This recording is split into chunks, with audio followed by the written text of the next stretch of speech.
To facilitate today's class, we have with us Mr. Philip Amiola, and he is the managing partner of the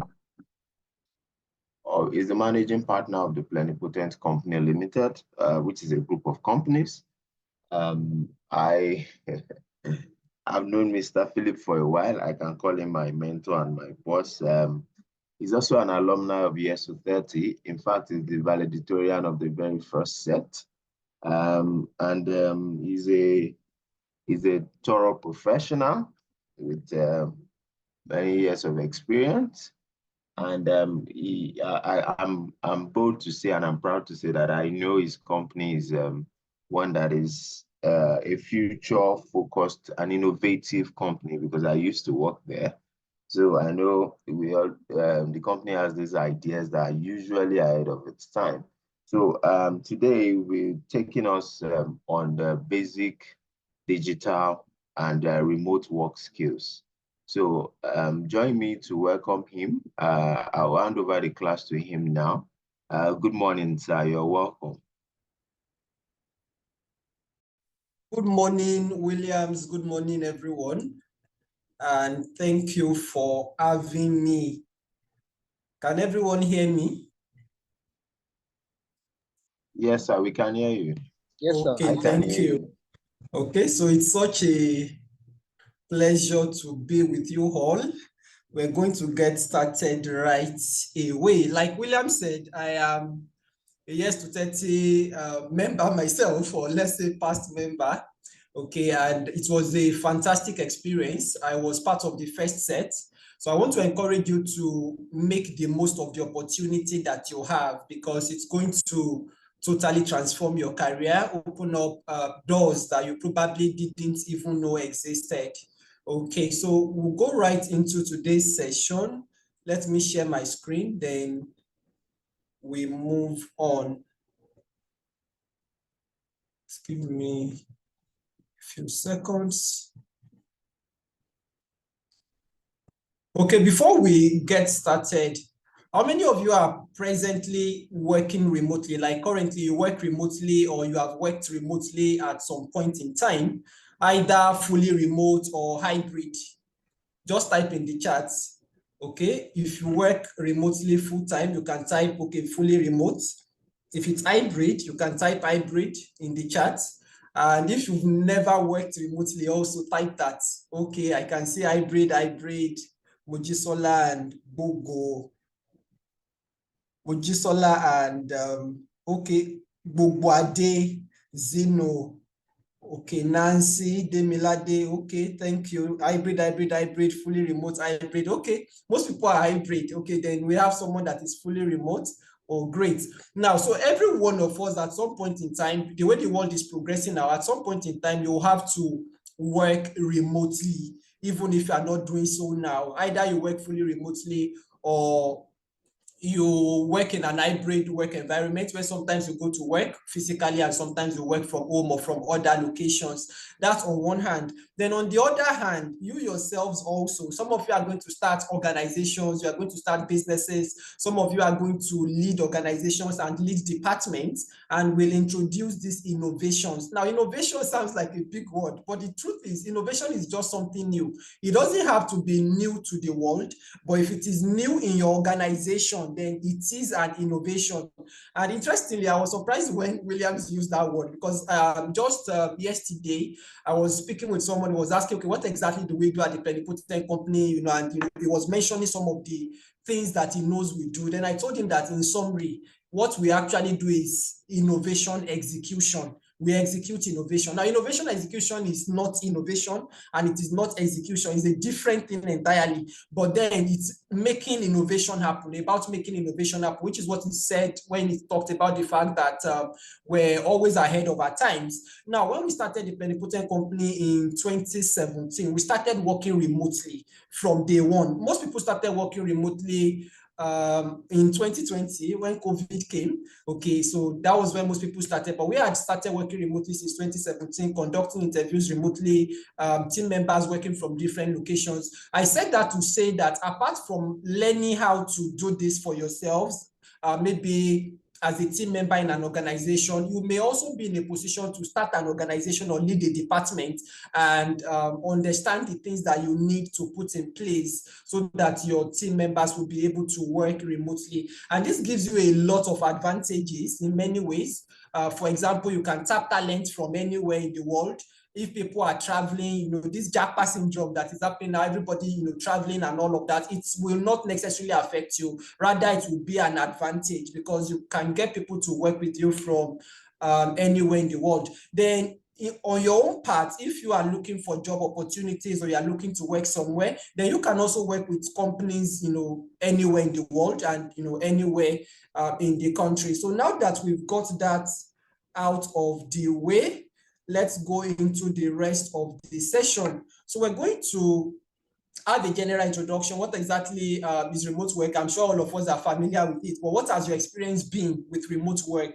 We'll ask a few questions that will help us see what everyone's experience has been like and maybe some of the challenges we need to address to set the foundation before we go into the live training session, because I'm going to show you some things live right here and now. Then we'll look at basic guidelines for video conferencing, using cloud storage, virtual workspace collaboration. Then we'll take questions and answers. So I will start by asking my own questions. I want to ask a few questions, then we'll go into the rest of the session. Okay, let me stop screen sharing for a while and then post my questions in the chat. Okay, I'll ask 5 questions. You can respond to any of them. You can type in the chat or you can raise your hand. Either way, you can type in the chat or you can raise your hand. And if you raise your hand, I'll call you, then you unmute and speak. And if you want to type in the chat, that's also fine. So the questions are: 1, in what ways do you think remote work and digital skills can impact your career aspirations or professional development goals? Okay, in what ways do you think that remote work and digital skills can impact your career aspirations or professional development goals? I mentioned some things related to that earlier, but I want to hear from you. Then, can you share any strategies or techniques you found helpful in maintaining productivity and focus while working remotely? Those are some of the issues people deal with, productivity and focus. Okay, so how have you been able to manage that?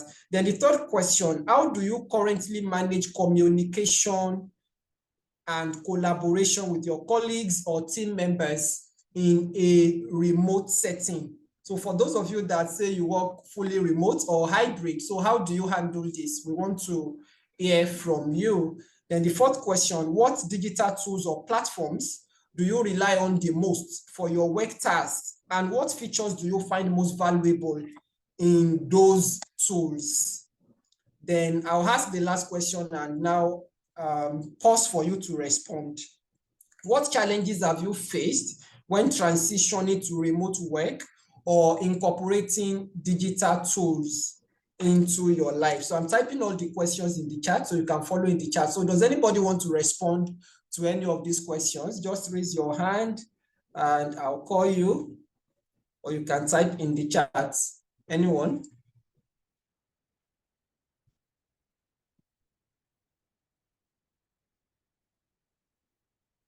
Not seeing any hands raised. Okay, maybe I'll just call people randomly. Okay, Mojisola, do you want to tell us the challenges you have faced when transitioning to remote work or incorporating digital tools into your professional life? You mentioned that you work remotely, hybrid. Okay, so that means sometimes you work remotely, sometimes you work from the office. So do you want to share your experience with us and answer one of these questions?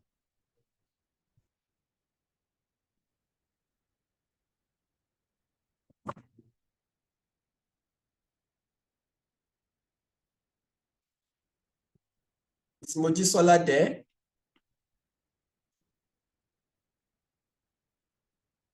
Okay.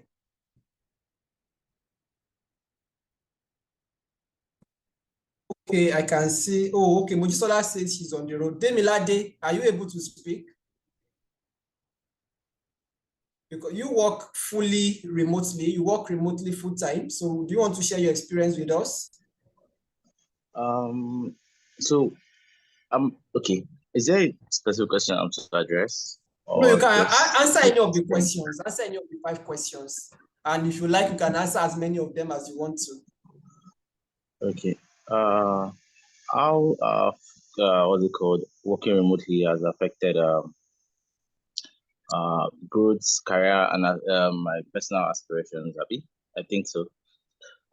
Essentially, working remote is not so easy. I think I've been working remote on and off before 2020, then fully from 2020, and in a way, it has positive and negative effects on one's career.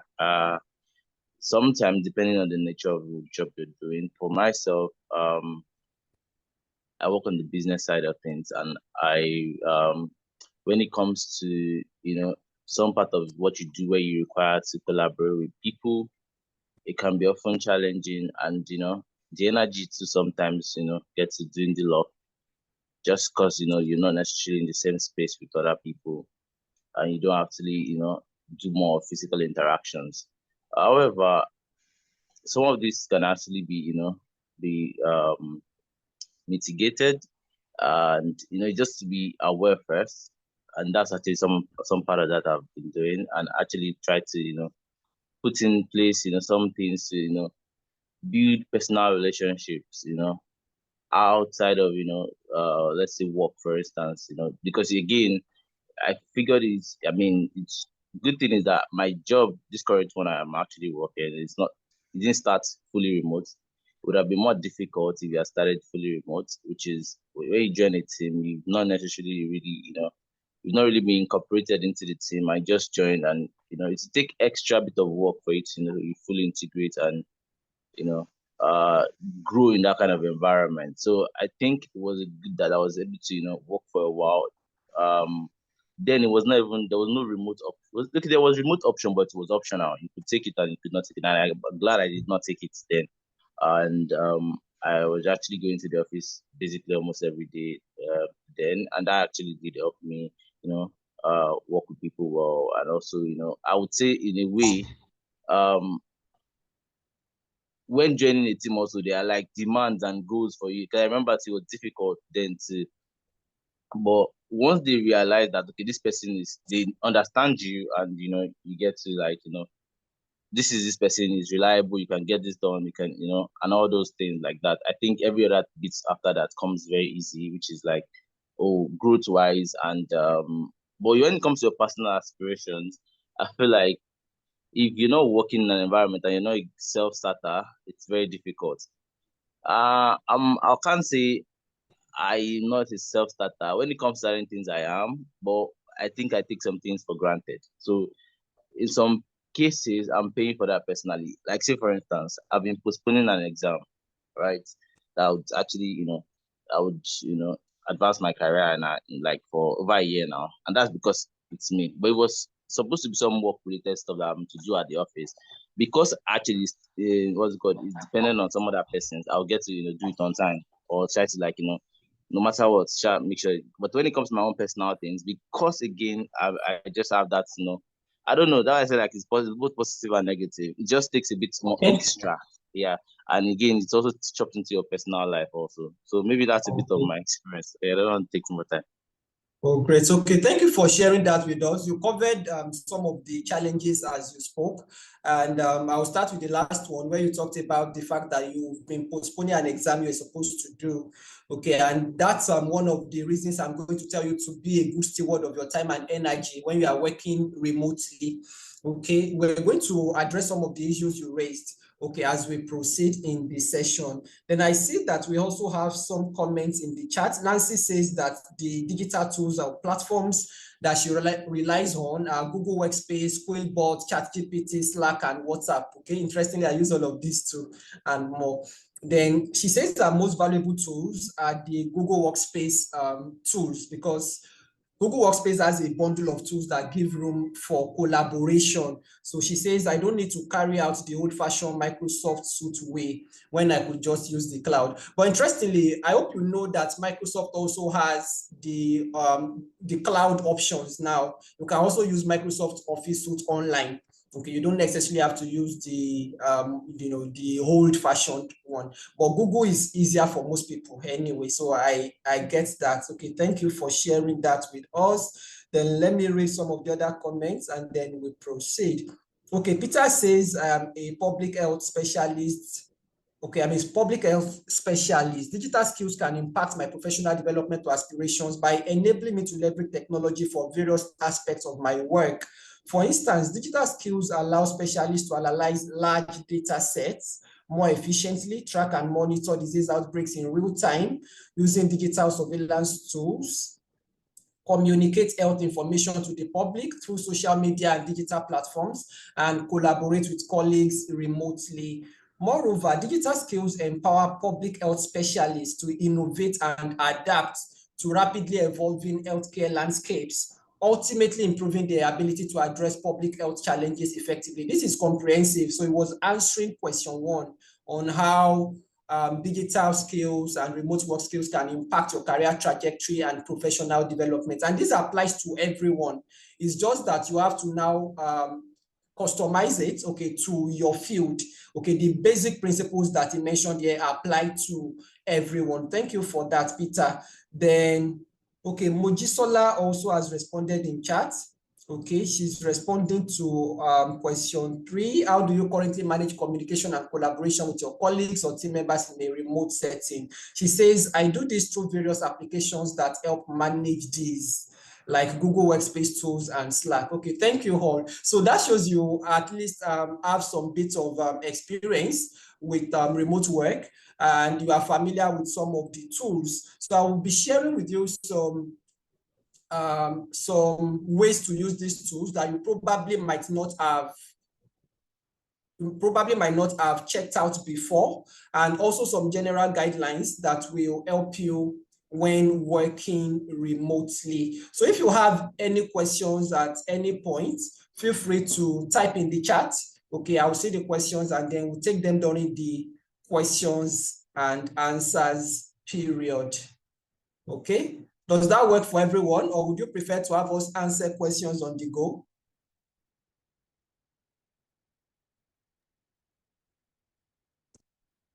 You can type in the chat or you can respond. Please, we can keep them till the end, sir. Okay, thank you. Okay, so we've discussed the questions to get started, to have a general introduction. So now let's go into the rest of the session. Now, let's start with basic guidelines for video conferencing. It's important to check your technology setup and internet connection. A lot of people is just like, oh, once it's time, they just log on. You should log on beforehand, check everything, see that your lighting is good enough. Okay, for example, before this session, I saw that my lighting wasn't good enough, so I turned on the light. There is a light in front of me now. That's why you can see me this way. If I turn it off, can you see the difference?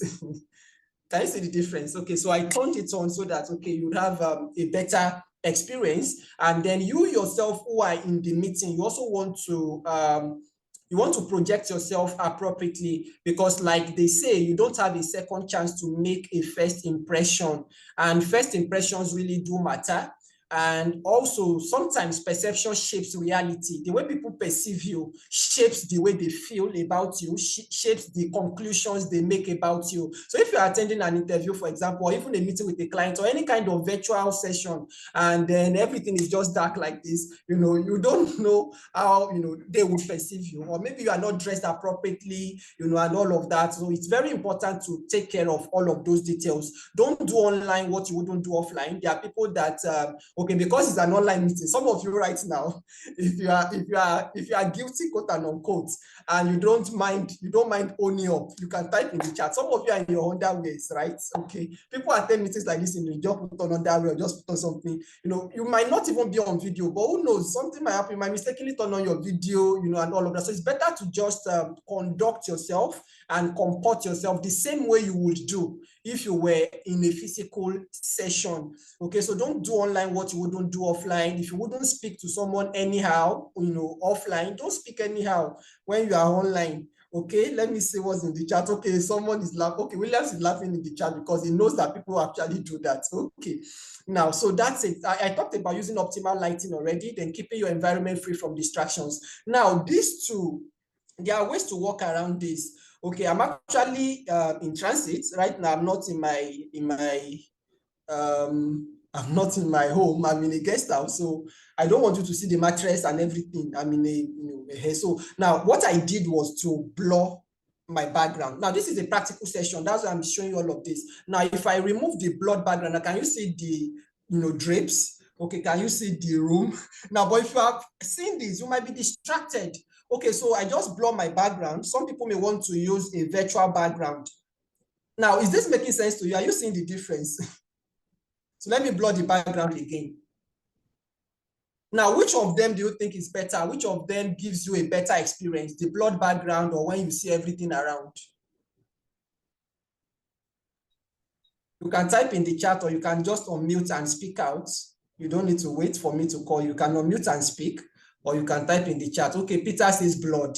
Okay, Bugwadi also says a blood background. So how many of you have used this before, or maybe you use it regularly? Then how many of you are not aware? You are not aware that you can blur your background. You can also type in the chat. Okay, because I want this to be a very practical session. That's why I'm showing you, live, not just talking. Okay. So how many of you have, okay, Peter wasn't aware, so now you know. So it's good you are attending this session. Okay, thank you for the feedback. Then another important thing is to turn off your mic when you are not speaking. How many of you have attended this where you say, oh, somebody is making noise in the background? Okay, admin or host, okay, please mute the person. Now you don't need to wait to be asked to be muted by the host. When you're not speaking, just turn off your mic. You may not be speaking, but there might be background noise, other things may be happening around you, and all of that. So it's important to pay attention to that. And you should also be a good steward of your time, energy, and attention, which is related to what Demilade mentioned earlier. When you are working remotely, especially remotely full-time, there is the tendency to not separate your work hours from other things that you are doing. So you may tend to work like as if you are working 24/7, which is not LD. You are going to be doing some of the things you need to do, but at the expense of other important things. So it's important to schedule your time. For example, you might tell yourself, okay, I'm going to focus on my personal development, other things that I need to do from maybe 4 a.m. I wake up like 3 a.m. most of the time every day, but depending on what time you wake up, you can say maybe 4 a.m., 5 a.m.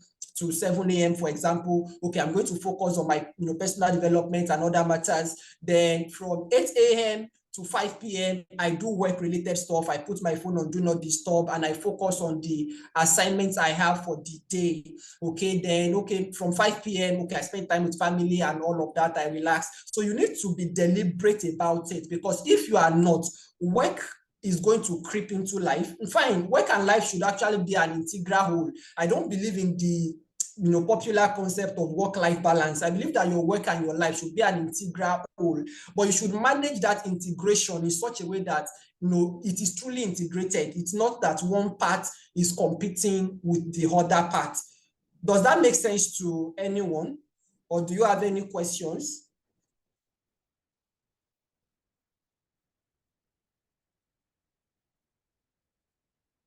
Any questions so far? Okay, Demilade says it does. Okay, thank you for the feedback. Okay, so that's it in general guidelines for remote work and for video conferencing. Now we're going to go into live sessions. I'll show you some other. I've shown you some live demonstrations already, like on Zoom, blurring my background and all of that. I'm going to show you some others using the other tools. Okay, Williams also says it does. Someone calls it work-life harmony. I like that. That's why I said, okay, thank God I'm not the only one that doesn't believe in work-life balance. It's not like you're balancing one part against the other. It's an harmony. For example, now let me just say a bit about that, because you are going to find it really very helpful. Someone that is just getting started, maybe you are a recent graduate and you have your first job, there's nothing that stops you from working till whatever. Seriously. Now, but people say work-life balance, so I just do 9 to 5. Once it's 5, I'm out. No. like, there were times I used to sleep over in the office. If your office doesn't allow that, don't try it. There were times that I would get back to my estate at like past midnight. I would have to beg the gatekeepers, the what do they call them now? The guards. Yes, I would have to beg them, and then they would open the gate for me, and then I would enter into the estate like midnight, and all of that. There were times I would go to work on Saturdays. The Bible says it is better for a man, to bear his yoke in his youth. So when you are young, when you are just, at the early stages of your career, there are a lot of things you can do. Now, that does not mean, the fact that you are working that way does not mean you are a workaholic or you don't have work-life balance, that the way they call it. But let's use the term that William just gave us now, work-life harmony. Now, at that point in time, you need to invest more in your work life, okay? In your work, as it were, than in other areas of your life. You need to maybe even drop a lot of social engagements. Somebody's getting married, they will get married if you are not there. Oh, I must be there, is my friend. Well, you don't have to be there, and all of that. So, but then at some other point in life, when maybe you've got married, okay, your children have, engagements in school, maybe they are doing their inter-house sports or whatever it is, and every time you are always missing it, you can work that out also. So at that point in time, the fact that, okay, you are putting a priority on your family, okay, does not mean that you are not experiencing work-life harmony. Now, what I'm saying is that when you say work-life balance, it's as if it's a 50-50 thing. No, it's not always 50-50.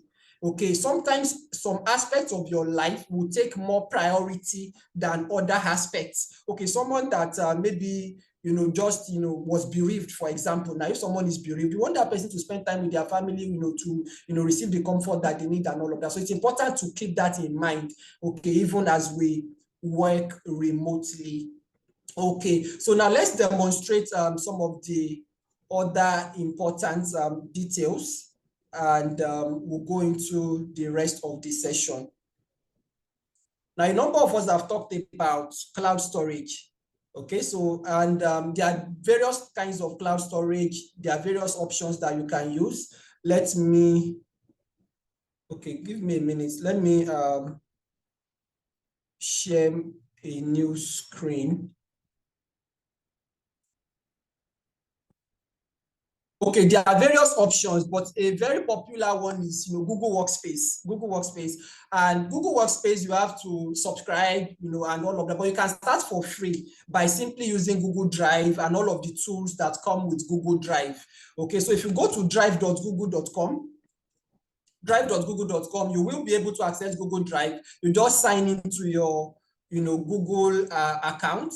Once you have a Gmail account, you have access to Google Drive. Just go to drive.google.com. You can access it, and you can even download the Google Drive app to your laptop. You can also install it on your mobile device, so you can access your files everywhere, on all of your devices. You can also synchronize your files such that even if you are working offline, once you save something to Google Drive on your laptop, it automatically uploads it to the cloud. So you don't get to lose information, you don't get to lose your files. Okay, I see that Joshua raised his hands at some point. Joshua, do you have a question or you want to say something? Please unmute and respond.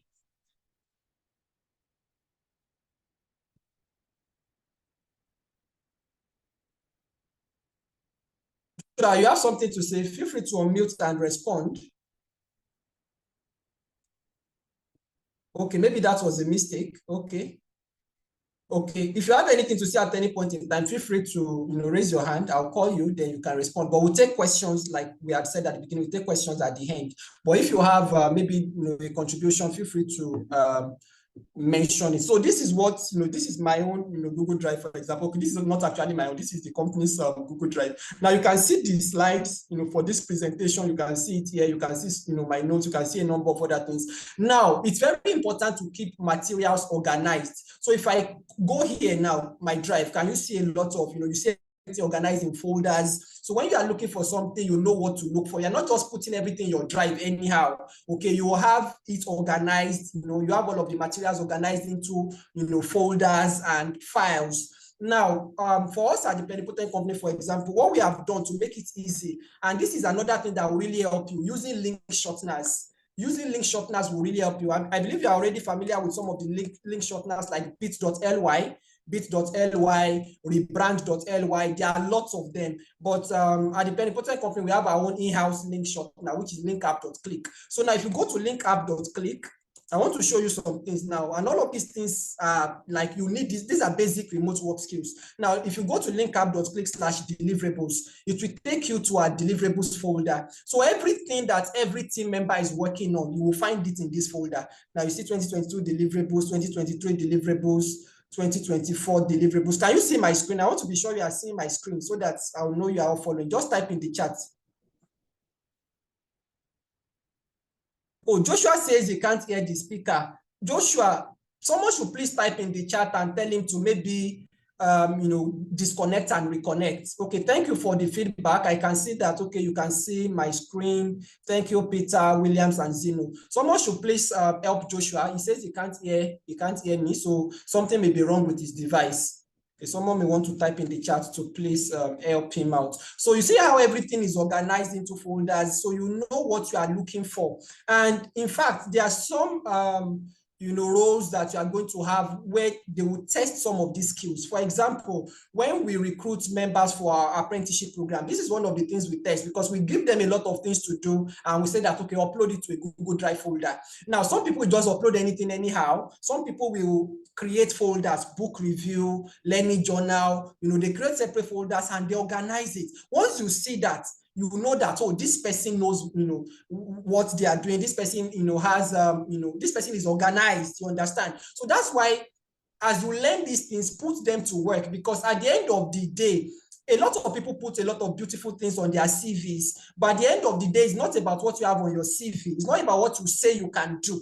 It's about showing what you can really do. So if you master these skills, you'll be able to show what you can do. You'll be able to show how you can create value in very practical ways. Okay, thank you. Yes.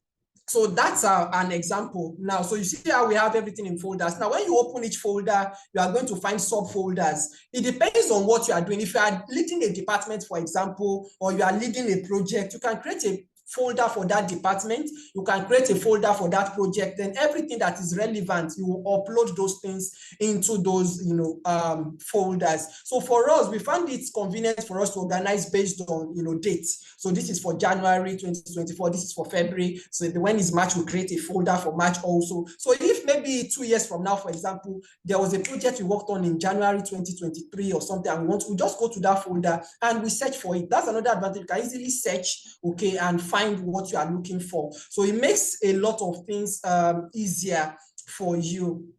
Okay, now after creating a folder, okay, you can just right click and pick new folder and create a folder. You can come here to new and then create a folder or upload and all of that. Now you need to also share access. For example, if you click or if you go to the link that I shared with you now, linkapp.click/deliverables. If you go to that link, you won't be able to access the files because you do not have access. And that's another advantage of Google Drive when collaborating. You can determine who has access. You just come here, okay, you share access with the people you want to share access to, and you see that you can control the level of access. For example, this is viewer, this is editor. You have different levels of access, okay, that you can give people both on your folders and on your files, depending on their roles on the project. Okay, so it's important to note that too. So if you do this now, okay, I'm going to demonstrate further. Let me demonstrate with a file.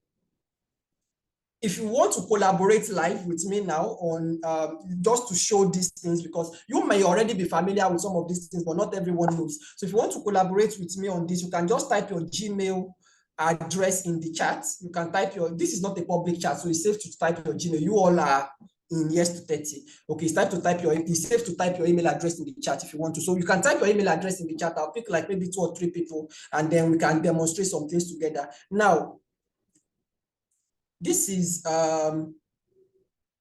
okay, I'm using this example because some of you will find it helpful. Some of you are probably looking for jobs and some of you are probably looking for new jobs. So there is this role I applied for, which I just, I saw the advert and I see that I can add a lot of value to the project. The roles they are recruiting for is different. They are recruiting for project assistants, which is not something, it's something that I'm, like, I'm overqualified. Okay, let me use that word. I'm overqualified for it. But I felt, okay, it's an opportunity for me to, okay, at least I can get in, okay, and add value to the project and all of that. So I wrote this application letter, and I want to illustrate some things. That's why I want to, I'm showing this to you. Okay, Samuel has typed his email address in the chat. Now I'm going to share this document with Samuel. So let's say I want to collaborate with Samuel on this. I want him to review this application letter for me and give me feedback. So I'll just come here and pick share. Then I'll add his email address. Oh, okay, I didn't copy it appropriately. Let me copy it again. Give me a minute.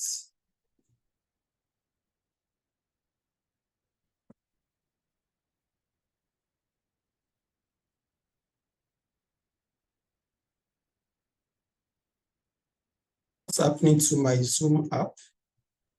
I'm afraid you can't copy from Zoom chat. I think it has happened. Okay, we can't copy anymore. That's interesting. I used to be able to copy. Okay. I think they've disabled it. Oh, okay, thank you. So I'll just type it out then. Okay, akinloyesamuel51@gmail.com. Okay, let me do that. Can you still see my screen? Can you see the letter on my screen? Yes, we can. Okay, thank you. Now, so imagine this is a document you are working on with team members and you need to collaborate on it. You just pick share and then Akinloye Samuel 51. I hope I got that right, at gmail.com. Okay, yes, I got it right. So I just pick that and then I can put a message. If I want him to be able to edit, maybe change some things, I'll grant him editor access. If I only want him to see it, I'll just make him a viewer. If I want him to comment on it, I'll make him a commenter. But for the sake of this session, I'll make him an editor. I'll just say, oh, hello, Samuel. Hello, Samuel. Please review and share your thoughts. Please review this letter and share your thoughts. Okay, so we are collaborating already now. So this is just like the practical way now. So this is one way. You can also just copy the link. You can copy the link and send the link to the person. Maybe put the link channel, Pumble channel, whatever it is you are using, send it on WhatsApp. But I'm going to send it this way now. So I'll just pick send. Now, immediately, Samuel will get an email. So Samuel, you have an email now. So just open. I want to show something here. That's why I'm doing this. Now, the link inviting you to collaborate on this document. Now, so while we wait for him to open, you notice that there is a chat here. Some of you probably have not been using this before, but there is a chat. You can start a discussion. You can Lagos, somebody maybe may even be somewhere in the UK, somebody else is in maybe in the Caribbean, different places. Now you all can collaborate. Someone can come here, start a discussion, add a comment. So it's going to show who is saying what, at every point in time. Then you can make suggestions. If you come here and pick suggest mode. Once you pick suggest mode, any changes that you make, you see, any changes that you make will not be permanent. Okay, somebody will have to review. You see, I've deleted this now. It's going to track those changes. Okay, it's going to track the changes you make when you are in suggesting mode. So the project lead or whoever has the final authority will now have to approve, okay, before it becomes final. So it's advisable if you are working on a project and you need everybody to see the changes made. Okay, click this suggesting mode before you start, typing. Okay, if you don't do that, before you start making corrections, put it in suggesting mode. If you don't put it in suggesting mode, whatever correction you made will be final. But at the end of the day, still, you can still, see who made what changes. If you click on this version history, you can see all of the details. So you know how the document advanced, okay, from the beginning, okay, to the point where it now is. Okay, yes, Samuel says mail received. So just click the link and open the document. I want to show something.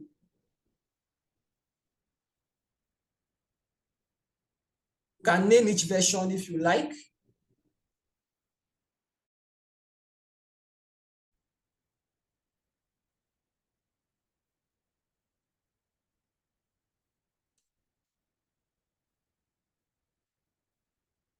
Okay, let me share my screen back. Okay, now you would notice that right here, can you see Samuel here? Can you see his image here? Can you see? So now try to change something. Try to change something on the, you can type in the chat if you are not able to speak. If you're able to speak, just unmute yourself and respond when I ask questions. So can you see Samuel here? Can you see that it's showing that he's already collaborating? It's showing that both of us are working on this document right now. So you will see who is working. Can you see his name here? So you know that once you check it, you see how Samuel is doing something on this document. I also can be doing whatever I need to do on it. All of us can be doing, whatever it is we need to do. So various people can be working on the same document at the same time, and everybody will know who is doing what. Okay, then you can also check the history. You can check the history. Can you see here? This current version has been worked on by Plenipotent Company because I'm logged into the company's account. So it's showing the company's name. And then Samuel. So you know who did what. And then you can revert. If you want to revert, you can restore to a previous version. So it gives you a lot of control. Do you understand? Does it make sense to you? Yes, sir. Okay, thank you. So you see that he has made changes and he's showing all of those changes. Okay, fine. So that's one of the ways to collaborate on documents, okay, when you are working remotely. Now, I want to show you something else. You see, when I copy a link now, okay, I can say, let me say anyone with the link. Okay, and I'm going to type this in the chat. Anyone with the link, okay, copy and then done. So if I paste this in the chat now, because I have granted permission to anyone with the link, anybody can simply just click. Let me call this example document in the chat, and then now anyone can just click this link and be able to view it. Now, but the permission I've granted is that anyone with the link can view. So you see, I picked viewer here. So you can only view. Once you click on it, you can view. But there are some situations where you have a document or you have a tool that you want different members of the team or maybe people in different departments to have access to, and they will need to keep making copies. There are some templates that, okay, each person needs to make a copy for themselves. For example, if you submit a weekly report and the weekly report is not online, maybe it is a document that you have to fill. Let me ask anybody, is there anybody that maybe you do that in your organization? You have a weekly report that it's a document template that you have to fill. Just type yes in the chat. If you have something like that, just type yes. It's not an online report, it's a document. You have to fill in the document every week or every month or something and turn it in. Maybe a project report, a weekly report. No, Demilade says yes, great. Now, so that means every time you have to start with a blank template, right? So you don't want people to, you want it to be easy for people. So what you are going to do is, let's say this is the template. Now, let me even use a real template. I'll use our learning journal template, linkup.click/learnj. That's the short form, that's the short link for it to make it easy to find, for people to easily remember. Now, this is a document that people feel does and all of that. So if you go here now, instead of just granting access to the link, can you see what's on my screen? It's giving you the option to do what? You can type in the chat or you can respond. What option is it giving you? Just going directly to that link compared to the link I pasted in the chat earlier. Thank you, Peter. Peter says make copy. Now, when I pasted in the chat, let me use that again. Let me go to the link I pasted in the chat earlier. That one is not going to tell you to make copy. If I copy this now, if I open this link now, it won't tell you to, okay, I forgot you can't copy. But the point is, okay, let me copy the link again from here. You can't copy anymore from Zoom. Okay. Minutes. I want to refresh this. Okay. Now, if I just paste this link directly, you'll be able to view the document directly. That link I pasted in the chat, if you click it, you will find that you'll be able to view the document directly. But if you click this other link that I'm going to paste now, which I shared earlier, if you click this other link, make copy sample documents. Let me just quickly type that too, because I want you to see how all of these things work practically.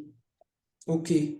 Now, if you click this second link, it will tell you to make a copy automatically. So if you have a document that you want people to make a copy of when they click, what you do is that at the end of that link, before you share it, just change edit or view or whatever is there, just change it to copy. Once you change it to copy, can you see my screen here? If you look at the browser, edit is at the end. So I will delete edit and then change it to copy. So once I change it to copy, this same link that I shared first, the first link I shared now, I've changed the last part to /copy. So once I click on that now, I type it into the browser, it will give the option to copy. So can you see now, would you like to make a copy of this document, to give you the name of the document? So there are some times that you want people to collaborate with you on something, but you don't want them to tamper with the original version. Okay, maybe it's just a template you want them to customize, or you don't want them to tamper with the original version for any reason. So just make a copy. So it's just a simple trick. At the end, just change, maybe it is to copy. And if somebody shares a file with you, that also happens. Somebody shares a file with you and they says that you should make a copy. Now this one is shared now that let's say you don't have editing access and you want to make a copy, you just call me a file, make a copy. You can make a copy yourself. But if you are the one, maybe you are the team lead, or you are the one asking people to make a copy of files, from experience, we find that when you tell people make a copy of this file, they will tell you, how do I make a copy? Most people don't even know. So instead of that, just send them a link that already has /copy at the end. Once you send them that link and they click, automatically it opens the option to copy, and then they can make a copy and proceed with whatever it is that they have to do. Now, are you all following? Is this making sense to you?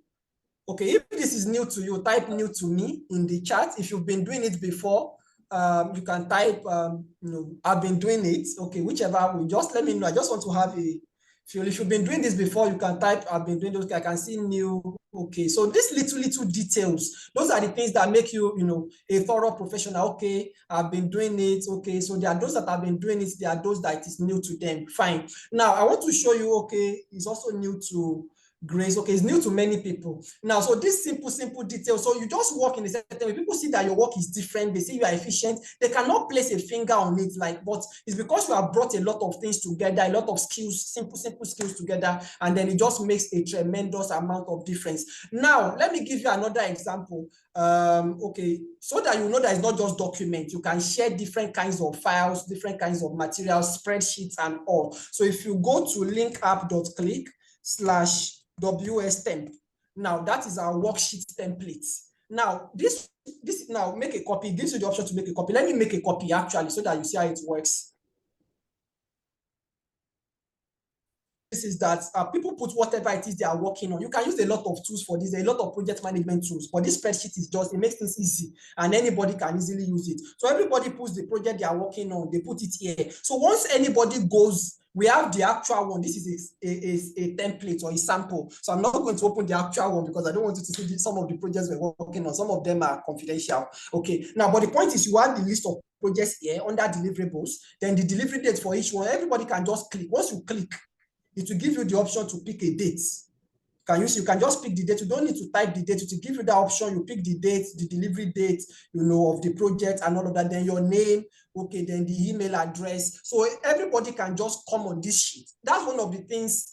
David spoke about the fact that, okay, getting people on the same page can be difficult when you are working remotely. People may not move at your pace and all of that. This is one of the ways to synchronize it. You set goals at the beginning. These and these are the things we're doing this week. These and these are the things. Joshua still can't hear. You may want to change your device. Somebody should please help him in the chat. Maybe he should change his device, or maybe, I don't know, because everybody else can hear. Can everybody else hear apart from Joshua? Yes, we can hear you. Okay, so I'm wondering why Joshua is not hearing. Someone should please help him. Okay, now, so this is an example of what we're saying. So everybody can go to that page. Okay, I'll just type this briefly. Okay, no, don't let me type it. But the point is, everybody, you have a link that you have already shared with everybody that, okay, so they know they can go there and they see what everybody is working on. Then once the project is done, you delete it from there and all of that. But I'm just showing you how to copy now, how to make a copy of templates and all. Now, after we have done this, this is part of project management, but it's a very simple tool. We're using Google Spreadsheet for this, Google Sheet. Demilade is working on something, Demilade's name is here. Okay, let's say Peter is working on something else, his name is here. Joshua is working on something, Joshua's name is here. And we have different people. So at the end of the day, let me use a real life. No, I don't know. I might compromise some important data. Let me not do it. I just, but you will get what I'm saying. Now, at the end of the day, you can now use tools like, you can come to data. Okay, you can create a filter. You can create a filter and pick your own name. Okay, I think it's just that I don't know if this thing will be shared publicly. I would have shared some, but you will get it. And there will always be options to even learn more. Then I should also be careful of doing too much, of showing you too much, so that you will not be overwhelmed. Now, so after all of this, so let's say Demilade now can sort. You can use you can learn these things on your go. Just search for using the sort and filter feature. Using sort and filter feature on Google Sheets. It works in a similar way to Excel if you know how to Excel. But the point is, Demilade, for example, can create a filter and say that, okay, I want to see all of the tasks that I'm working on, and filter his own tasks. Then you now come here and then you put everything there. Oh, this is what I'm working on. You put all of your tasks here. Okay, everything you are working on. Which ones do you want to work on Monday? You put them here. Which ones do you want to work on Tuesday? You put them here. So everything is structured. So when you wake up, when you get to work, you know what to do. Then which one have you done? Okay, you put them here. Then if you want, if there are any relevant remarks, you put them there. So something as simple as this can help you to manage projects, help you know what everybody on the team is working on, and help you to manage your own productivity as a team member, help you to steward your time, energy, and attention appropriately. Is this still making sense to you? Do you get what I'm talking about? Yeah, very much. Okay, thank you. Okay, so now one more example on Google Drive before we proceed. Now, there are some documents that you need to work on them. Like there are some documents that you need to work on them from time to time. Okay, and they are updated from time to time. Is there any social media manager here, for example? Any social media manager? Just type in the chat, okay, social media manager, or just type yes in the chat if you're a social media manager, you have anything to do with that. Okay, I wanted to use content calendar as an example. That's why I asked if there is a social media manager. Now, but let's leave that. Now, let me use a practical example. Once I use the example, you get what I'm saying. I don't even need to explain. Now, okay, let me share my screen again.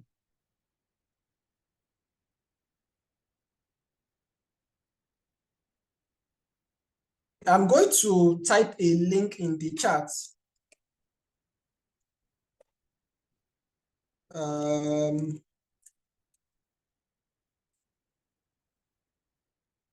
Now, let me version it, document version sample. Will this be descriptive enough? Okay, I think it is. Okay. Now, you can create different versions of each document. Now, this link that I typed in the chat, you may click it and you'll find that it will lead you to a document. Now, this is one of the organizations that I work with. It's actually my church. Okay. I want to use this as an example, and you can apply it in your work also. Now, this is a Bible study manual. This Bible study manual is updated from time to time. When we finish one, another one is released. But you want people to be able to download the latest Bible study manual at any point in time. Now, this is not the link we use. I created this link for this training. Now, if I open this link now, let me share my screen. Let me share another part of my screen.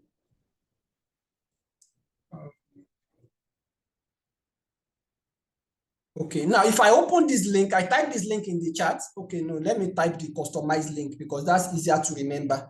If I type linkup.click/BS manual for Bible study manual, if I type that in the chat now, it takes you to the current Bible study manual. Now, for you, in your own case, this Bible study manual may be a report, maybe an annual report, maybe a monthly report, maybe social media calendar or whatever it is, but it takes you straight to that document. Now, oh, thank God, Joshua can hear now. Okay, good to know that. Now, when the next Bible study manual is out, let's say, for example, you want to project it, you want to give people a link that, okay, anytime you can always download this document from this link, or maybe you have sent people an email, or maybe it's an application or whatever it is. Now, and there is a new version. You cannot tell everybody, you can't go back and tell everybody, there's a new version now. This is the link to the new version.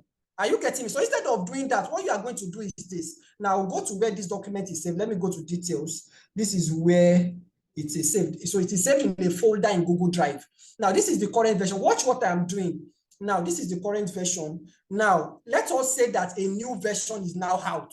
And I want people to use the same link to access that new version. Now, this also works if you are editing a document. You're editing a document at work, you are reviewing a document, and sometimes you have to pass it through several rounds of editing before it is final. Okay, for example, let me use this example for you again. Let me use the application example for you.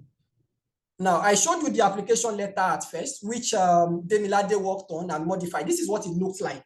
This is what it looked like originally, but the final one that I sent is different. This is the final one that I sent. This is what the final one I sent looks like. Can you still see my screen? Just say yes or type in the chat. Yes. Yes. Okay, thank you. Now, can you see that this is totally different from what I had before? Now, I added value to it. I put it on my personal letterhead. And these are some of the things I spoke about earlier. That it's not just about saying what you can use, about showing it. Now, this already shows that you have some digital skills above the average person. Now, if you're applying for jobs and everybody just sends a normal application letter and you send something like this, first of all, you will stand out.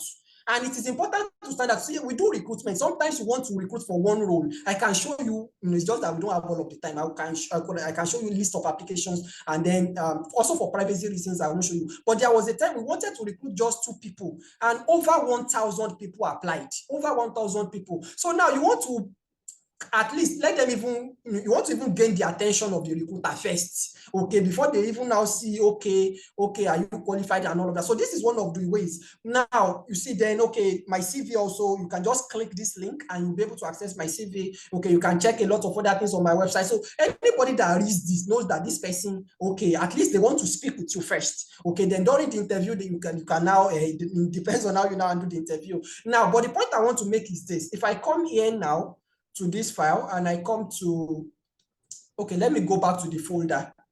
Now, if I come here now, I click these 3 dots, please follow me, and I go to file information and I go to manage versions. Manage versions. You will find that there is version 1, which was on Sunday, that was last week, on 7/26. So then I made some other edits and that made it version 2, which was posted by 7:33. That was uploaded 7:33 a.m. on Sunday. Then I went to church, and then I had time to think about it and all of that. Then I did the final edit by 1:44 p.m. or 13:44 a.m. 1:44 p.m. on that same Sunday. So different versions of the same document. But instead of saying what most people do, if you have done that before, you can type in the chat, I've done it. Just so that what most people do is they say version 1, version 2, version 3. Now, you don't need version 1, version 2, version 3, taking up unnecessary space and creating confusion. And sometimes you now even forget which one is the most recent version. It now creates confusion. Now, if you have experienced that before, you can type in the chat.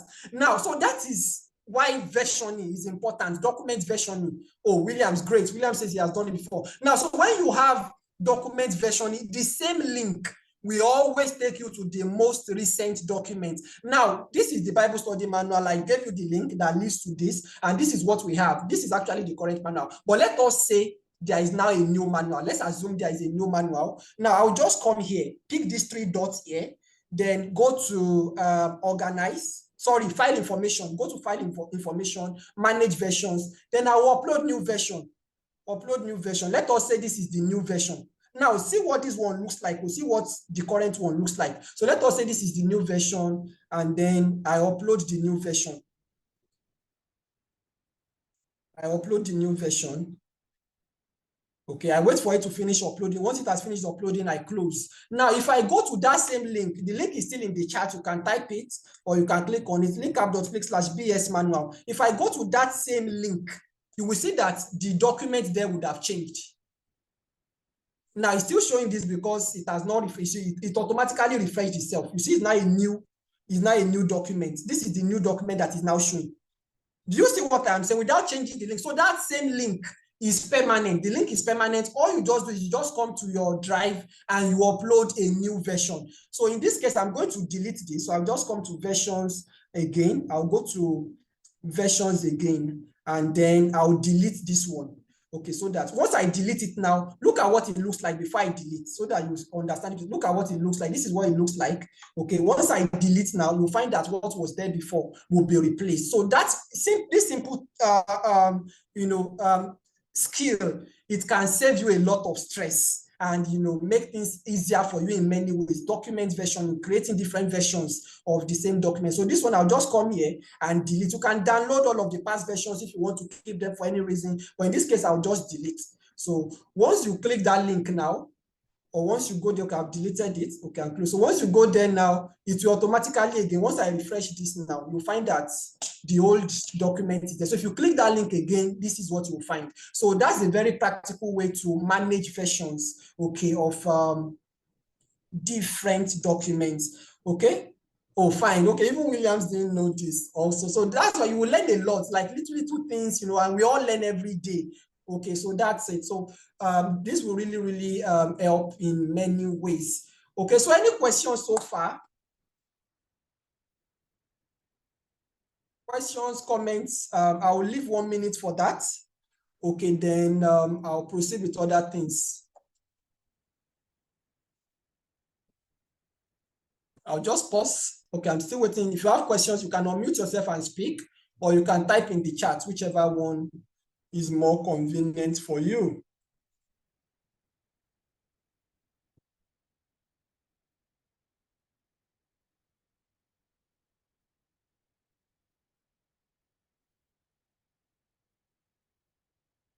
Okay, so if we don't have questions, we'll proceed. We've talked, can we get a PDF of this? PDF of what? Please, are you talking about the presentation? If it's the presentation, I believe, I don't know if Williams has, if he has to 30 shares, the recording. If he has to 30 shares recordings with members, you have my permission to do that. The PDF will not show you everything. The PDF is just an outline. Does it require internet connection? Most definitely. You need internet connection because it's cloud storage. It's on the cloud. It's online. So you need internet connection, Peter. Okay. Yes. Any other question before we move on? Okay. If we use the copy link, does it create a copy under our own Google account? Yes. It doesn't. No. I don't know. Yes. If you like the document I shared with you, the worksheet templates and the learning journal templates, once you click create a copy, that copy is in your own account. So you can always access that copy on your own Google account. Shore, did I pronounce your name correctly? If I didn't pronounce it correctly, you can unmute and tell me how to pronounce it.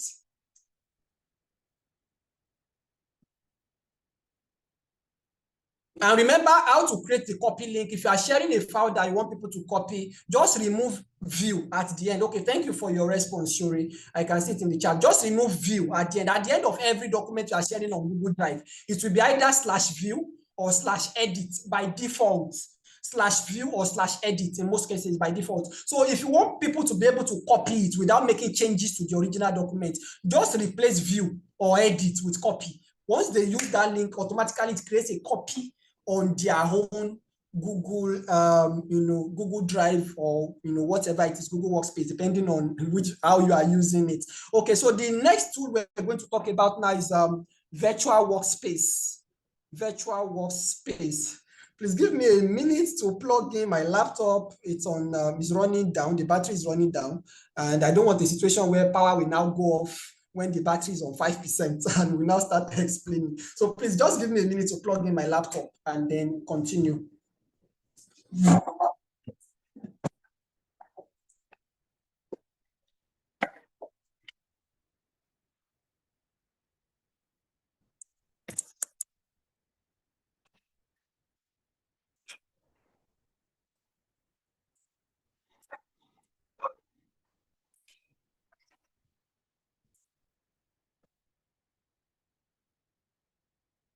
Can you still hear me? Loud and clear, sir. Okay, thank you. Okay, so my laptop is now plugged in. Okay. Now, so the next tool we want to check, we've talked about video conferencing, which is what we're doing right now. And I've demonstrated some things to you, how to improve your experience, how to, give the right perception and all of that. Then we've talked about cloud storage. There are various options for video conferences, not just Zoom. I believe you are aware there is Google Meet, there is Microsoft Teams. There are a lot of options. For us at the Plenipotentiary Company, that's why I didn't know that you can no longer copy from Zoom. It's been a long time since I've used Zoom because we have our own in-house platform that we use for meetings. So there are a lot of options. Okay, so I'm just using one example for each one. So for video conferencing, we are using Zoom, which thankfully that's what we're even using right now. So that's what we're using as an example also. Then for cloud storage, we have used Google Drive. But the other cloud storage solutions, there is Microsoft OneDrive, there is Dropbox. So depending on what works for you. Then one other very important, in fact, there is somebody, okay, Williams knows Dr. Tony now. Dr. Tony once told me, how this simple tip I'm about to share with you, and I saved him a lot of stress. For me now, most of the time, I do my work straight online. I do my work directly online, so everything is saved. But if you work offline a lot, one of the things you can do is that you can download the desktop version of Google Drive. Download the desktop version of Google Drive. And I'm using Google Drive as an example because Google Drive gives you 15 gigabytes for free to start with. And when you need more space, you can go to Google One. If you type Google One, am I still sharing my screen? Let me check. Okay, I don't think I am. No, you are not. Okay, No, thank you. Thank you. Thank you. So if you Google, if you type Google One, this is Google One. If you click, let's even just go straight to plans and pricing. Now, if you go to Google, you can find convenient plans instead of carrying. I remember those days we used to carry hard disk all over the place. It's still good to have hard disk, external hard disk, maybe 1 terabyte hard disk where you back up important files. But this really helps. Now, you can get 100 gigabytes for 9,500 naira a year, which is reasonable. You can get 200 gigabytes for 12,000 naira, depending on what you need. You can get 2 terabytes, but just get what you need. I suggest 200 gigabytes or 100 gigabytes for a start, and then when you need more, you upgrade. So you have space for all of the things that are important. And when something is no longer useful, you delete it. So you have space. So if you have Google Drive, desktop version of Google Drive installed on your laptop, and then you are saving documents in that folder, you have created folders in it. So you just save all of your documents automatically. It will be syncing, it will be synchronizing to the cloud. So everything on your laptop is automatically backed up. So if your laptop crashes, God forbid, it gets stolen or it gets spoiled or something happens, you are not losing important files. Most of the time when you lose your phone or you use your laptop and all of those things, it's not really the device that pains you most. It's the stuff that you have on it. So you can prevent that by using Google Drive as a backup tool. You can learn more about this, or we can't cover everything here. What I'm doing is to show you, and then you can now, it's like planting a seed which you are now going to cultivate on your own. So if you want to learn more, you can just type something like using Google Drive for, you see, I've not even finished typing. It has brought it. If you type this on Google, you search for this on Google and you search for it on YouTube, you will find very simple directions. We also have a training on Virtual Business School. I don't have the link right now, but it's very easy. But I'm just telling you that it's something you may want to try, especially for some of you that maybe it might not be convenient to do lots of data subscription. Maybe you only subscribe for maybe 10 gigabytes or 5 gigabytes every month. But you know that when you get to the office, you have unlimited Wi-Fi in the office, and you are using it for office work. You're not using it to download videos. So now you have unlimited Wi-Fi in the office, so you can just work offline on your when you're at home and all of that. And then when you get to the office, you connect to the Wi-Fi and you synchronize your files. So automatically everything gets backed up to the cloud. But if you can work directly on the cloud, most of the time I work directly on the cloud. I create all of my documents directly on the cloud, so you won't need all of those extra backup steps. Okay, so that's that. So the next tool we're talking about now is virtual workspace collaboration. Virtual workspace collaboration. Now, a virtual workspace is trying to mimic a physical office. So your virtual workspace will work like your physical office if you are working virtually or you are working remotely. Now, there are various options. The most popular of them is Slack. A number of you have mentioned Slack earlier today. The most popular is Slack, but there are others. For example, we used to use Slack at the Plenipotentiary Company, but now we use Pumble. Yes, screen sharing is off. Thank you, Williams. Thank you for the notice. I will share it again now. I want to share my new screen. I want to share Pumble, the virtual workspace. Just give me a few seconds. Yes, okay. So now, can you see Pumble on my screen now? Just type yes in the chat if you can.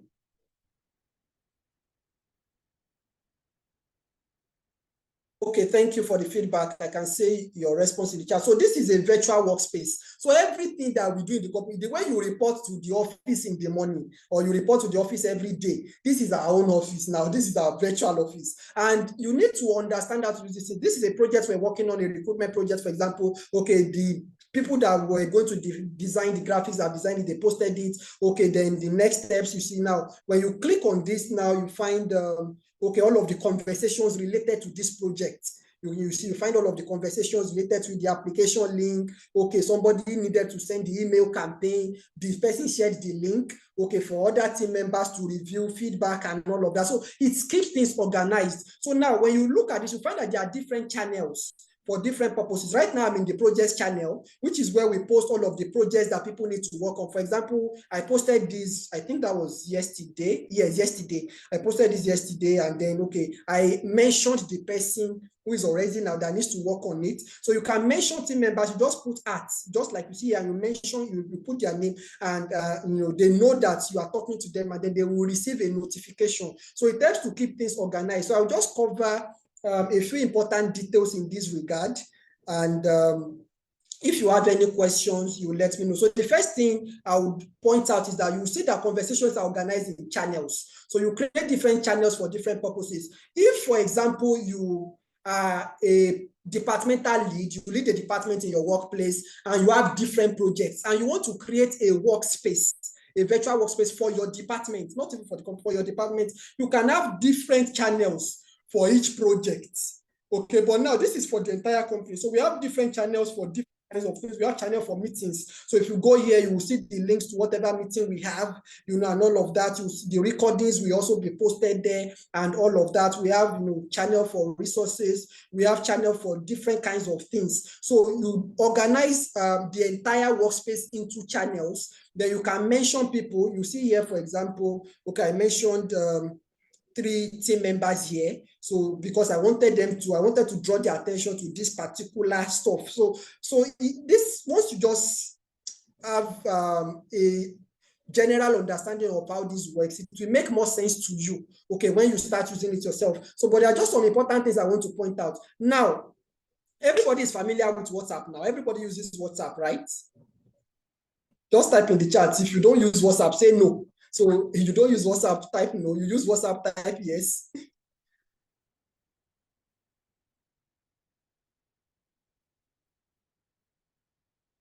Okay, now nobody's responding. If you use WhatsApp, just type yes in the chat. If you don't use WhatsApp, type no. Okay, I can see yes. Okay, thank you. I've not seen any no. Now, for some of us that are in WhatsApp groups, what is one of the biggest? Now, if you've been bored by a WhatsApp group, or maybe you muted a WhatsApp group before, or you just feel overwhelmed by WhatsApp, especially WhatsApp groups, what is usually the biggest reason? Just unmute yourself and respond. Anybody? You've been in a WhatsApp group and then you've been overwhelmed. What is the main reason you were overwhelmed? Or why do you think you've been overwhelmed in WhatsApp groups? Okay. Please repeat your question again. Can you hear me? Okay, yes, I can hear you. Please go ahead. Yeah, good morning. So what is overwhelming is the fact that there are always so many messages, and also you cannot actually specifically tag who you want to tag. Thank you, Grace. Thank you. That's very practical. Sometimes you can even tag people, but there are still so many messages. You don't know which one concerns you. You don't know which one does not concern you. You don't know, So now, platforms like Slack and Pumble, they have to solve that challenge among other challenges, but they have to solve that challenge. So you can organize stuff into channels. Okay, so you could just go to the channel that is relevant to you. Let's say, for example, you are on the company's workspace, or you create a workspace for your company, and different departments are working on different things entirely. Maybe you don't really have much to do together. You're not collaborating with other departments. So you just go to your own department's channel. Okay, and in fact, the administrator of the workspace will only give you access to your own department's channel. So you can only focus on the things that matter to you or the things that are important to you. And then you also look at, you get notifications when you are mentioned, so you can only reach those ones. So that's why when you are mentioning people also, if you want to mention everybody, let's say in this channel now, okay, let me even look for an example. Look at this now, this message I put, okay, I posted this earlier this morning, hello, then I mentioned at channel. When you put at channel, you are mentioning everybody. That means you want everybody to be aware. Okay, so when you want everybody to be aware, you use this at channel, so everybody gets a notification and then they can, you know, respond as appropriate and all of that. Now, did you also notice that all of the replies are in threads? That's very important. Now, on WhatsApp, you know, everybody just types and types and types, or maybe you can pick a message and reply to that message. But on Pumble, Slack, and other, you know, virtual workspace tools, you can reply in a thread. Now, if I post a message here now, let's say I post a new message here. Okay, let me just put this, for example. This is a test message, like let me just, this is a demo message for yes to 30 class. Okay, now, and I share this. No, let's say, okay, I'm logged in with the Teams account, so that's why you are seeing the Teams name there. So, but I have my own account on my other device now. So now this is it now. So let's say someone wants to reply to this on WhatsApp. The other person will also just type straight in the chat, okay, thank you, or whatever it is, and also just type straight in the chat. But here, now what you should, and this is very important, you can do it both on your laptop and on your phone, but make sure that you take note of it. Now, don't just type a reply. When you are in a virtual workspace and something is said and you want to reply, don't just type straight in the channel, okay? Over that message, or click on it if it's on your device, and then click this. Can you see reply in thread? Can you see? So just click reply in thread. You can type in the chat if you can see it, or you can unmute and respond. So you pick reply in thread and you reply to that particular thread. Okay, the conversation starts now. Let me just put this. The conversation starts now.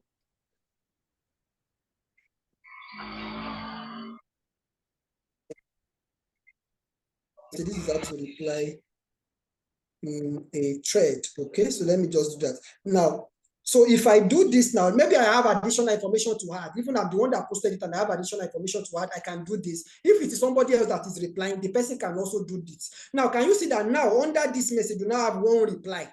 Then you now have this option, view thread. So you can view a thread and see everything related to that conversation instead of having different one message here, another message there, and we are now trying to make sense of everything, which will be cumbersome. Then you can also search. Maybe there's a project you worked on, okay, and you need to read about it again, or you can search for that project. For example, let me search for a recent project. Okay, the website handover manual. There is a website project recently completed, and let's say I want to search for that. I can just search website handover, and then easily I can see the relevant threads. Okay, so this is website handover manual. So I can see the relevant threads. Okay, and then I can pick whichever thread I need. And just pick that. And then once I pick that, I can see all of the related conversations in a single thread. You understand? Just click on view thread. I can see all of the related conversations, in a single thread instead of, being confused and all of that. Then also you can refer to messages in other places. Now, for example, now we have a feedback channel so that anybody can just go through the feedback channel, especially if we have new team members, they can go to the feedback channel, see feedback that has been provided before, and then they can learn from that. And sometimes when you are providing feedback, you want people to know what are you providing feedback about. So you can copy a link to an existing thread. Okay, you copy the link and then you now paste the link. So if I click this link now, it will take you to the conversation. You see, to take you to that conversation. This is the conversation. So I want to provide feedback on this conversation now. I will just come here and pick copy link.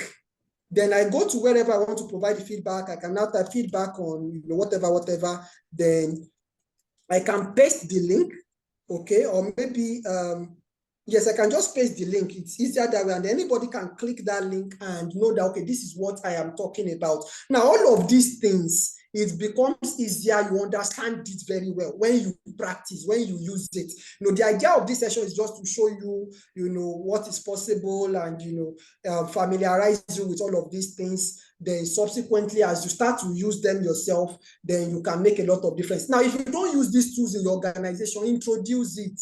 That's one of the ways to be an innovator. Now, be the one to introduce it. Okay, show them, okay, you can do this, you can do that. You can start it on a small scale, maybe in your department, maybe in your unit, and then from there, things will start, picking up. And it's going to create an advantage for your organization. For example, here, on this workspace, we have someone in the UK, we have someone in Benin. I am, I'm usually between Ibadan and Lagos. Right now, I'm in Ogun State, and, we have people from different places. We have people in Lagos, and everybody's working together. Some of us have never seen, they've never met one another physically, and everybody is doing the work, So it will open a lot of potentials for your organization. And if you are the one that makes that happen for your organization, then that is, it's a plus for you. It's a plus for you. Yes, I can see Demilade's comment also. It's hard to track important conversations. I believe you are responding to the question about WhatsApp. But here with your virtual workspace, maybe Pumble, Slack, or whichever one you are using, you can track important conversations. You can keep conversations organized, and all of that. Then one final thing I will talk about before we take questions and begin to close is that sometimes, because you are working remotely, you may need to explain and explain and explain before people get something. You may need to type a lot of stuff for people to understand. In those cases, don't even bother typing. Just do a screencast video. Demonstrate what you are trying to say, record the screencast video, demonstrate what you want to say, and share the link. So one of the tools that you can use, let me just demonstrate that now. Let me demonstrate that. Now, there are a lot of tools you can use for screencasting, but the tool that, one of the tools we use several tools. One of the tools we use, which is also what I recommend is Komodo. So if you go to linkup.click/Komodo, it will take you there, and then you can sign up. But for me, it will just lead me to my, to the company's account, because we already have an account. Can you see a lot of videos here?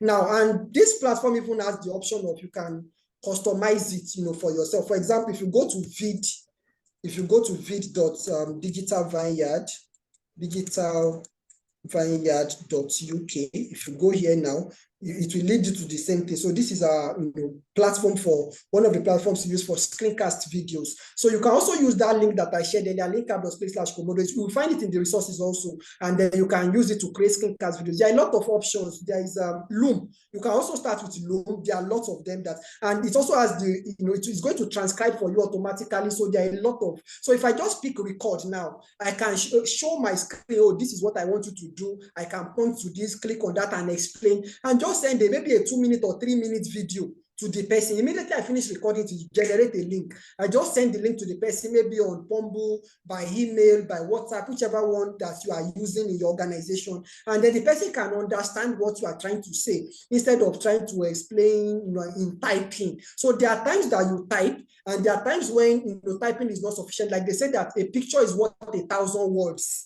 Okay, now, if a picture is worth 1,000 words, then how much is a video worth? So instead of trying to type 1,000 words or 2,000 words, just do a short video and send to the person. The person will watch and understand what you are saying, and then that can also improve the communication. So we've covered a lot already. I don't want to cover so much that at the end of the day, you are now trying to keep up. So I'll pause here again and take questions. Then if there are no questions, I'll proceed to share some of the resources that we have. Or let's just proceed. But if you have questions, you can always type in the chat. You can always type in the chat or raise your hand, and I'm going to call you. Okay, can you see my slides now? Are you still seeing my slides? Or are you seeing something else? I want to be sure so that I know. We can see your slides. Thank you. Okay, thank you. So, cost to think about is almost 11. I want to make sure I don't exceed my time. So I will just wrap up, and then we use the rest of the time for questions. Now, I always like to have quotes to think about for my training sessions, because it helps people to, if you don't remember anything, if you remember the quotes, it will change your life, okay? Now, you build credibility by what you do. not what you say you can do. Nobody wants to sponsor or recommend someone that has not been tested and trusted. That's a quote, from me. It's in one of my books, Wise Bite. You can download it for free. I will share the link to download it for free with you before the end of the session. Now, you can say that, yes, I know how to work remotely. I have remote work skills. You can put that on your CV. You can say, oh, yes, I can, I'm a team player, and all of it. You can put all of those things. Okay, I have digital skills. You can put all of those things on your CV. But it's not by putting it on your CV. It's not by saying you can do it. That's why I've demonstrated some of these things to you. So how can you implement some of these things on your own? How can you create an online portfolio, for example, that shows that, just like that application letter that I showed you, anybody can go to that application letter, read it, click to see my website, click to see, and these things are not difficult. They are not expensive either, if you make up your mind to get it done. So you can set up an online portfolio. So anybody can click on that and see that, oh, wow, see this, what this person has done. Oh, this is what this person can do. So I'm not just saying it. So that puts you ahead, and then it helps you to, at least get your foot in the door and then get a seat at the table. So it's very important, because people just say a lot of things. You read application letters, you see CVs, and by the time you interview, or by the time they get on board, they are wondering, with the experience this person said they have, why are they performing this way? So it's very important that you are deliberate about creating an online portfolio, or some other ways to show what you can do. Okay, to show that, yes, you really have digital skills. Okay, yes, you can really work remotely. How can you show that? Okay, it's very important. And one of the first ways to get started is go over what we have covered in this session, try to implement them in your organization. Then you can now say, oh, I improve productivity in my organization by this, okay, by setting up a remote work system, and then they will now ask you in interview, so how did you do it? And then you explain, and before you know it, you are making it. I can share a lot of examples of people that have gone through a process, and it just made a lot of difference for them. But because of time, I won't share them. Okay, let me just share one example. Okay, Williams knows him too, Tochukwu. Now, he mentioned that when he was in the interview, for one of the jobs, his first job actually, after going through an apprenticeship program and all, that he got to a point like he was not the one interviewing them, because they were surprised, like a lot of skills he already had, because he had something to show. Even Williams too, that is, Williams too can share a lot of stories, the things he has done, and now those things have opened, opportunities for him. I'm sharing these things because I believe that many of you are, young professionals looking to advance in your careers, so these things will be very helpful to you. Then this other quote from Albert Obad: work to become, not to acquire. A lot of people are working to acquire something. Some people want to acquire status. Oh, I work with this organization, and then they are flashing their ID card, that status. But that big organization you are working with, maybe you are only doing one narrow thing. So that if they let you go tomorrow, or if they let you go after a while, you are not really, you don't have a wide range of skills that will make you fit into other roles. So the question you should ask yourself when you are looking for a job, or right where you are working, is that, what am I becoming?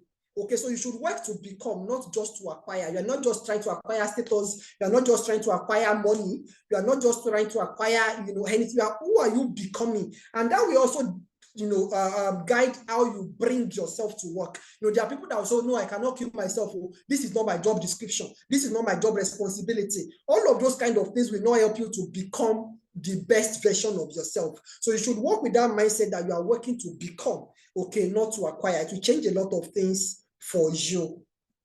Okay, so these are some of the resources that you will also find very helpful. If you go to philipamiola.org, you can download my book, The Connection Principle. I'm sharing this because Yes to 30 is a mentoring program, and the connection principle is about how to get successful people to mentor you. See, personally, a lot of opportunities have come to me from Yes to 30. There are projects I've handled that if I did not participate in Yes to 30, I wouldn't be able to handle them. But this same program, this same Yes to 30, many of us participated in it, and there are people that did not get anything from it. So it depends on how you bring yourself to the program, the value you are bringing on board, the value you are creating, and all of that. I remember during our time, most of the sessions, in fact, all of the sessions were physical. So I used to travel. I was living in Ibadan then. Okay, I still live in Ibadan now. Okay, I would travel from Ibadan to Ikoyi, Lagos for the classes. And most of the time, I will be the first person to arrive. You know, Williams mentioned earlier that I was valedictorian. You know, I was also the most improved member and, you know, a number of other stuff. Now, but the point is that I maximize that mentoring opportunity. A lot of you here will just come attend classes and that's all. Some will not even attend classes. But look for how can you create value. For example, I'm just giving you an example. Somebody can take this session and maybe transcribe or maybe write a blog post about it, you know, and share it with other team members, you know, or in the name of Yes to Tech, maybe share it with, you know, Williams for review or, you know, whoever the administrator is. And then you can decide that every month you want to be sending a newsletter for Yes to Tech. And you take that off by yourself, nobody asking you to do it. You will be amazed the kind of opportunities that will come from it later. That's just one example. There are a lot of things you can do, you know, but the point is you have to bring yourself, okay, these people have created this mentoring program for us for free. Okay, what value am I giving in return? What are they working on that I can contribute to? How can I, you know, add my own, you know, and then you do that, you will be amazed at the kind of opportunities it will open for you. And remember what we said, that you are working to become, not to acquire. So in the process of trying to do all of those things, you are transforming, you are becoming a better person, you are becoming more skillful, you are becoming a more thorough professional, and all of those things will count at the end of the day. Okay, then I've also shown you why, you know, you may want to use screen recording and sharing software, and I've given you the link earlier, linkup.click/Komodo. You can start, you know, with the free version and upgrade if you want more features. Then this training is a short training, like maybe 30-something minutes on YouTube, linkup.click/tech for you, TECH for you, figure 4, then you, for those that may be listening to the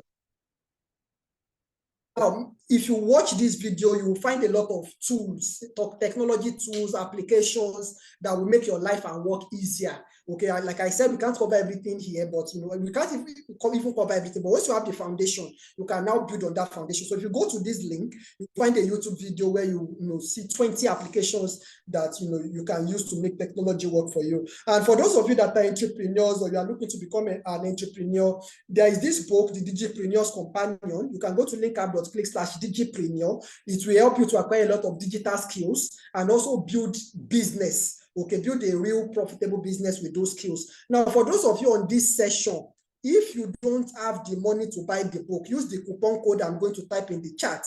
I'm typing the coupon code in the chat now.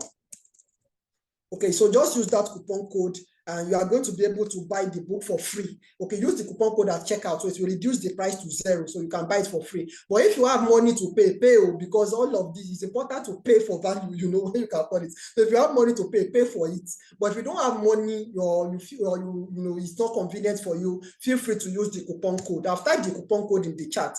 So if you can see it, just say I can see it. You can unmute and say I can see it. If you can see the coupon code, just unmute and say I can see it. I can see it, sir. Okay, thank you. So it is those of you that are on the live call, those that are watching, everything gets rewarded. Okay, it needs to be done. Okay, so that if we have a remote apprenticeship program at the Plenipotent Company, you can learn more about it by going to digitalvanguard.uk. From anywhere in the world, you can go to. I'm showing you, you will learn them practically, working on real life projects and all of that. You just become part and parcel of you, you know, and it's something you can, you know, participate in from anywhere, you know. So if you're interested in that, you can check out Digital Vineyard.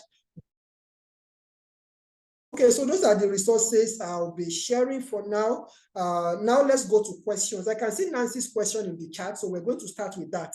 I would like to know how one can record using Google Meet without having a premium account. Good question.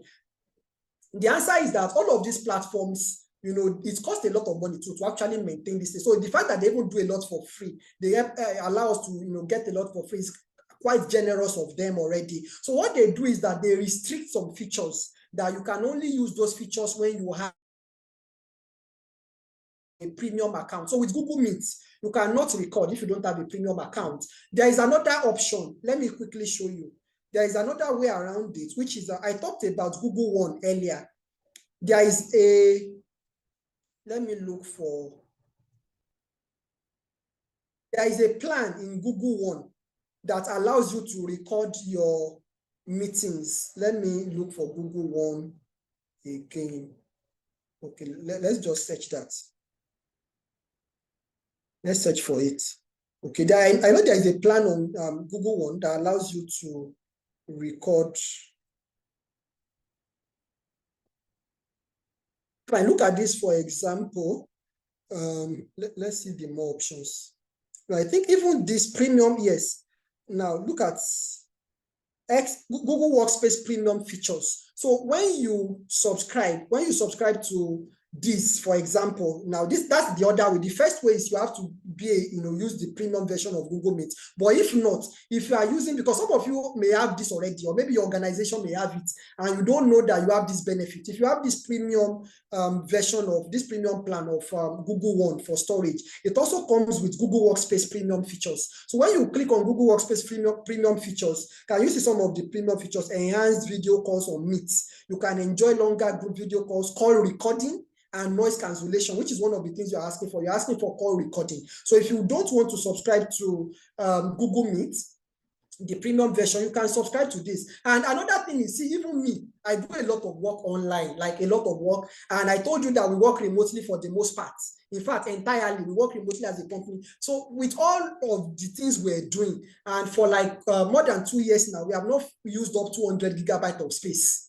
We haven't used up 200 gigabytes of space. So I'm just saying that if you manage your space well, you don't need plenty space. So now, if you have like maybe 40 members, just for example, maybe you have 4 members on your team, you can talk to them and say, okay, let us put money together and buy 2 terabytes. This plan of 2 terabytes is 47,500. Let's approximate it to 48,000. So that means everybody will just pay 12,000. Each of you pays 12,000, and all of you can share the 2 terabytes, and you are fine. And then you now have access to all of these other premium features. Or you can sell the idea to your organization. We should not be losing our files. So let us get Google, Google One, for file storage and all of that, and we get other benefits. So if your organization has it, then you can also use it. You understand? So those are some of the ways to work around that. Have I answered your question, Nancy? You can unmute and respond or type in the chat.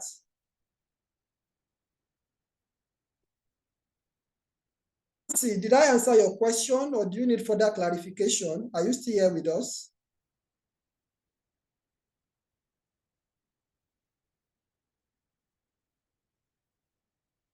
I can see your comment in the chat. Yes, you have. Okay, thank you for the feedback. So do we have any other question? Just as an addition, I also believe there are some screen recorders you can use online. So although, like you said, there will still be limitations. Maybe you can only record 30 minutes for free before they also ask you to buy premium. So, but there are some screen recorders, so you can use it for the meeting, online screen recorders. So, but as much as possible, do what he has advised so that you can actually get more value. Yeah, thank you. Actually, the truth is whatever works for everybody is fine. Like whatever works best, it's just that sometimes for you to now start doing the research, it can be, it can be overwhelming sometimes. So that's why we give examples. So these are some examples on my screen, just like you said. Now, one of them, this TechSmith, they have a lot of tools. One of them that is very, completely free is Jink. This is the very first screen recorder I used, Jink, and it's free, but then it has its limitations and all of that. Then there is Loom also. Loom is a freemium tool. There is the free option. Then you can upgrade. Loom is also a good example that you can start with. There is Screencast-O-Matic, there is ScreenPower, there is Screencast-O-Matic. There are many of them. So whichever one works for you is fine. Thank you for the addition, Williams.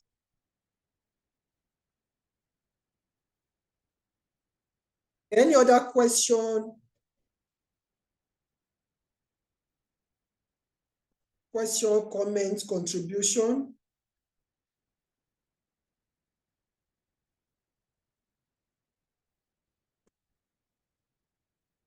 So, excuse me, if there is no further question or comment or contribution, okay, you can submit your feedback. I would really appreciate it by going to, the link is on the screen, linkapp.click/tfeedback. I'm also typing it in the chat. That will give me insights on how I can support you further. You also have the option to put in your email address and contact information. If we have useful materials for you or useful resources we can easily share. Then I talked about one of my books, Wise Bites, which is where I extracted that quote one of that quote that I showed you earlier from. If you go to digitalvineyard.uk/RSVP, you will be able to download it for free. Okay, at digitalvineyard.uk/RSVP, you'll be able to download that book for free. You also find a link if you want to maybe send a message, you want to send a message to us.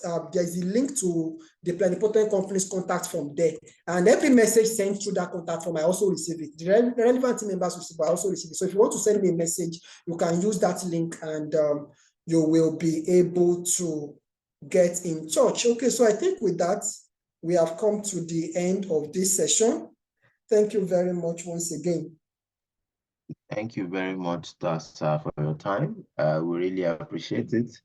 And we thank you all together for your support to the program or for the program. We'll hope to call on you sometime again. We'd like to hear from you again to learn from your wealth of wisdom. Thank you very much. We wish you a very happy weekend. The members can also say their thank yous. For having me, and thank you all for your active participation. Thank you very much, sir. Yeah, you're welcome. You so much, sir. If you don't mind, since we still have some time, if you don't mind, can we have like maybe feedback, just like 1 minute feedback from maybe 2 or 3 people? Feedback, comments, anybody? You can just raise your hand, or you can just unmute and speak.